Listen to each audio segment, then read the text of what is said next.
perkenalkan, nama saya Arini Hinggiranja dengan NIM 2410310030. Saya dari kelas PBSIA angkatan 2024. Asal daerah saya dari NTT, terkhususnya dari Sumba Timur. Bahasa keseharian yang saya gunakan adalah bahasa Indonesia. Saya berdomisili di Kota Malang, lebih tepatnya di Blimbing, Pandean. Pada kesempatan ini saya akan menjelaskan tentang ruang lingkup politik bahasa nasional. Politik bahasa nasional adalah kebijakan resmi suatu negara yang mengatur penggunaan dan pengembangan bahasa-bahasa yang ada di wilayahnya. Ruang lingkup ini sangat luas dan mencakup berbagai aspek. Antara lain yang pertama yaitu pengembangan dan pembinaan bahasa Indonesia. Pengembangan dan pembinaan bahasa Indonesia adalah upaya yang dilakukan untuk meningkatkan kualitas bahasa Indonesia agar dapat berfungsi dengan baik dan benar sebagai bahasa nasional. Upaya ini mencakup berbagai aspek, antara lain yang pertama yaitu pembakuan bahasa. Dalam pembakuan bahasa, penyusunan Kamus Besar Bahasa Indonesia atau KBBI dan tata bahasa baku bahasa sebagai acuan penggunaan bahasa Indonesia dan pembentukan istilah-istilah baru untuk menyesuaikan dengan perkembangan ilmu pengetahuan dan teknologi. Aspek yang kedua yaitu peningkatan mutu penggunaan bahasa, di mana adanya penyelenggaraan, pelatihan, dan lokarya untuk meningkatkan kemampuan berbahasa bagi masyarakat, terutama bagi para guru, penulis, jurnalis, dan penyediaan bahan-bahan bacaan yang berkualitas dalam bahasa Indonesia. Terus aspek pengembangan dan pembinaan bahasa Indonesia yang ketiga itu aspek pengembangan bahasa Indonesia dari pengaruh bahasa asing. Nah, di sini penyusunan buku-buku teks pembelajaran dan buku-buku referensi dalam bahasa Indonesia dan pengembangan istilah-istilah ilmiah dalam bahasa Indonesia. Ruang lingkup yang kedua yaitu adalah pelestarian bahasa daerah.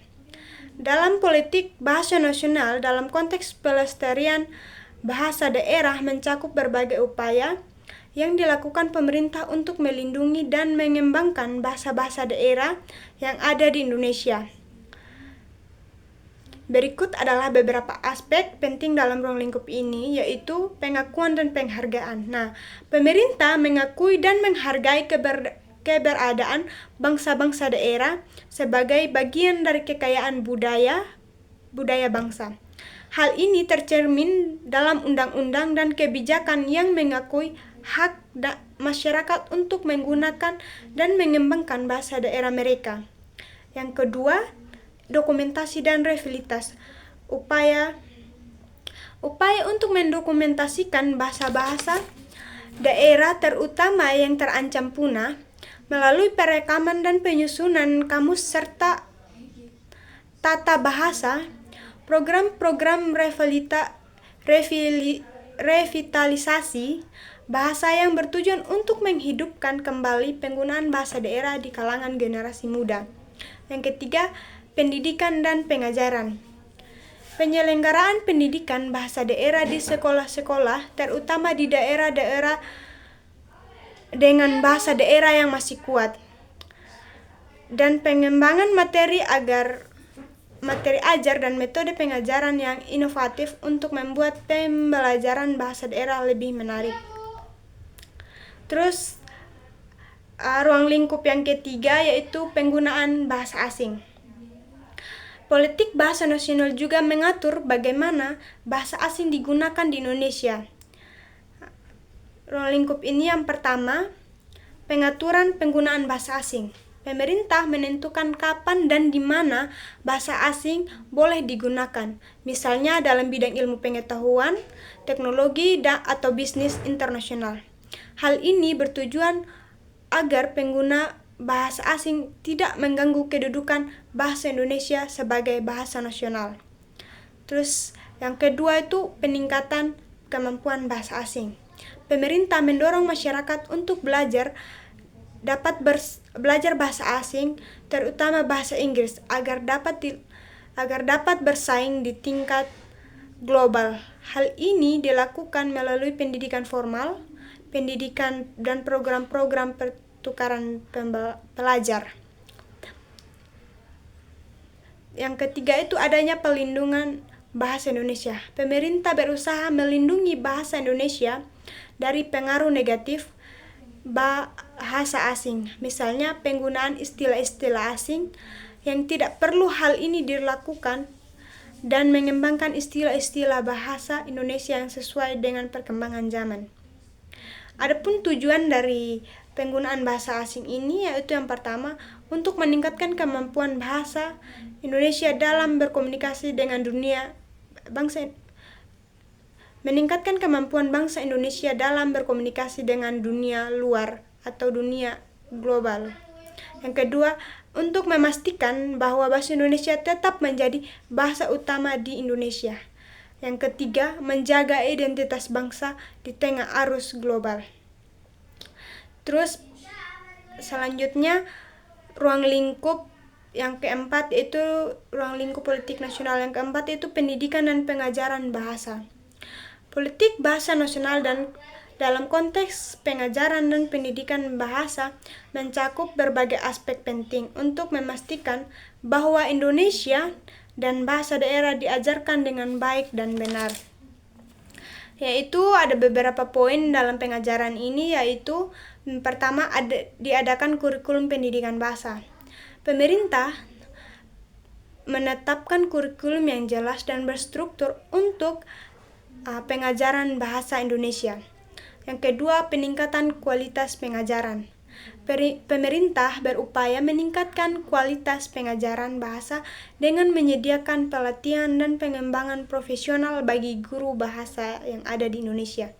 Yang keempat, pengembangan materi, di mana pemerintah mendorong pengajaran ajar yang berkualitas dan relevan dengan kebutuhan siswa. Yang selanjutnya adapun ruang lingkup bahasa Indonesia yang terakhir yaitu adalah penelitian dan pengembangan bahasa. Politik bahasa nasional dalam konteks penelitian dan pengembangan bahasa mencakup upaya-upaya yang dilakukan untuk memajukan bahasa Indonesia dan bahasa daerah melalui riset dan inovasi. Yaitu yang pertama, itu adanya penelitian kebahasaan, di mana penelitian ini tentang struktur bahasa, tata bahasa, dan kosakata bahasa Indonesia dan bahasa daerah. Yang kedua itu penelitian tentang penggunaan bahasa dalam berbagai konteks seperti media massa, pendidikan, pemerintahan, teknologi, dan hukum dan kehidupan komunikasi lainnya. Yang kedua adanya pengembangan teknologi kebahasaan.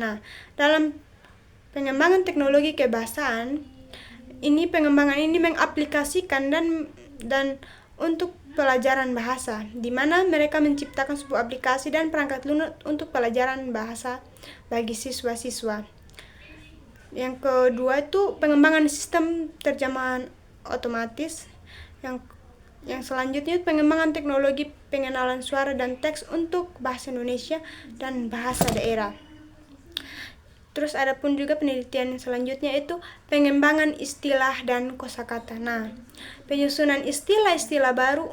Yang pertama itu adalah penyusunan istilah-istilah baru untuk di bidang ilmu pengetahuan dan teknologi dan budaya. Yang selanjutnya pengembangan kosakata bahasa Indonesia yang kaya dan ekspresif. Terus yang selanjutnya pembakuan istilah-istilah asing yang masuk ke dalam bahasa Indonesia. Tujuan utama penelitian dan pengembangan bahasa ada beberapa, yaitu yang pertama untuk meningkatkan daya saing dan kualitas bahasa Indonesia. Yang kedua, untuk melestarikan dan mengembangkan bahasa-bahasa daerah sebagai kekayaan budaya bangsa.